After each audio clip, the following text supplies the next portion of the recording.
दक्ष police news, पहिले खाकी मग बाकी।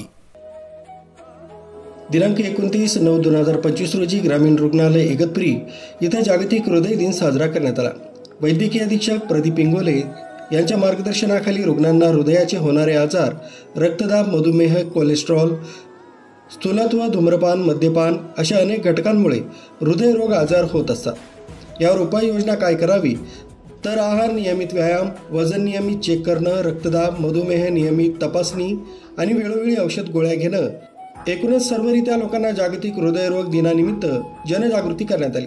NCD विभाग डॉक्टर दीपक कुमार, समुपदेशक अश्विन हिरराव आणि doctor Sunil Bodhamwad, doctor Gadekar, doctor Poonam Patil तसंच अधिकारी कर्मचारी यांनी मिळून दिली जागतिक हृदयरोग दिन साजरा करण्यात आला। याप्रसंगी डॉक्टर सुनील बोधमवाड यांनी मार्गदर्शन केलं। आपला ECG कार्ड दिवस त्यानिमित्ताने तुम्हाला एक जाणीव करून देतो की आपलं हृदय आपण सुरक्षित ठेवणे गरजेचे आहे। तर यापुढे आपण आपल्या हृदयाची काळजी घेण्याची जिम्मेदारी आपल्या स्वतःची आहे, सरकारी डॉक्टरांची आहे, पण आपल्या स्वतःलाही त्याची जाणीव असायला हवी। तर रेग्युलर आपण आपले हे करणे, आपली लाईफस्टाईल चेंज करणे म्हणजे रेग्युलर चालणे, पूर्ण तेलकट पदार्थ न खाणे, शुगर कमी करणे, या सगळ्या गोष्टी गरजेच्या आहेत।